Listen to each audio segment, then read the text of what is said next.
വയനാട് ദുരന്തബാധിതർക്കായി വീട് നിർമ്മിക്കാൻ ഡിവൈഎഫ്ഐ സമാഹരിച്ച തുക നാളെ മുഖ്യമന്ത്രിക്ക് കൈമാറും.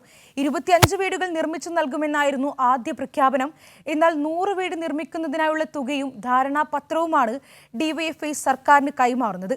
കേരളത്തിന് ഇത് പുതിയ ഒരു മാതൃകയാണെന്ന് സംസ്ഥാന സെക്രട്ടറി വി.കെ. സനോജ് പറഞ്ഞു.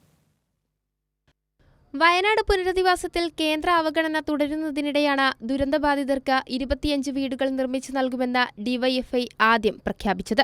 തുടർന്നങ്ങോട്ട് തുക സമാഹരിക്കാനായുള്ള പ്രവർത്തകരുടെ കഠിനാധ്വാനത്തിലൂടെ 25 വീടുകളിൽ നിന്ന് 100 വീടുകൾ നിർമ്മിക്കുന്നതിനായുള്ള തുക ലഭിച്ചു.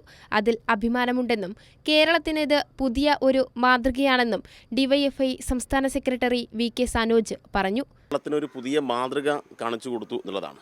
ഇപ്പോൾ ഈ 100 വീട് നിർമ്മിക്കാനാവശ്യമായ കാശ് സ്വരൂപിച്ചത് പൂർണ്ണമായിട്ടും ആക്രി ശേഖരിച്ചും നമ്മുടെ പ്രവർത്തകരുടെ അധ്വാനം കൊണ്ടും പിന്നെ അതുമായി ബന്ധപ്പെട്ട മറ്റ് പലതരത്തിലുള്ള പുതിയ പ്രവർത്തനങ്ങൾ ആവിഷ്കരിച്ചതിൽ കൂടിയാണ്.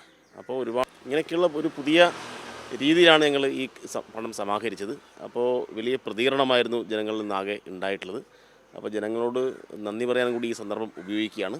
വെറും ദിവസങ്ങൾ കൊണ്ടാണ് പലയിടങ്ങളിലും തുക സമാഹരിച്ചതെന്ന് പ്രസിഡന്റ് വി വസീഫ് പറഞ്ഞു. വളരെ 15 ദിവസം ആണ് കണ്ണൂർ ജില്ലാ കമ്മിറ്റി ആദ്യം ഈ പണം പ്രഖ്യാപിക്കുന്നത്. അവർ കളക്ട് ചെയ്ത പണത്തിൻ്റെ പിന്നെ ഒരു 16-18 ദിവസത്തിനുള്ളിൽ കോഴിക്കോട് ജില്ലാ കമ്മിറ്റി പ്രഖ്യാപിച്ചു. ഇതിൻ്റെ ഒരു 1/4 പങ്കും നമ്മുടെ ജില്ലാ കമ്മിറ്റികൾ സ്വരൂപിച്ചത് ഒരു മാസം കൊണ്ടാണ്, 1.5 മാസം കൊണ്ടാണ്. അവരവരുടേതായ ഞങ്ങൾ അവർക്കെല്ലാം ഒരു പ്രത്യേകം അക്കൗണ്ടുകളൊക്കെ കൊടുത്തു. അതിലേക്ക് വന്ന ഒരു രീതിയാണുണ്ടായത്. അവർ കളക്ട് ചെയ്ത് അതിലേക്ക് വന്നത് അത്ഭുതപ്പെടുത്തുന്ന പ്രവർത്തനത്തിലൂടെയാണ്. അത്രയധികം ജാഗ്രതയോടുകൂടി വളരെ കൃത്യമായി എണ്ണയിട്ട യന്ത്രം പോലെ ഡിവൈഎഫ്ഐയുടെ സംഘടനാ ഘടകങ്ങൾ ഇടപെട്ടു എന്നുള്ളതാണ് ഇതിലുള്ള ഏറ്റവും വലിയ ഒരു അഭിമാനം നമുക്ക്. കാരണം നാളെ തിരുവനന്തപുരത്ത് വെച്ചാണ് 100 വീടുകളുടെ ധാരണാപത്രവും സമാഹരിച്ച തുകയും സർക്കാരിന് കൈമാറുക.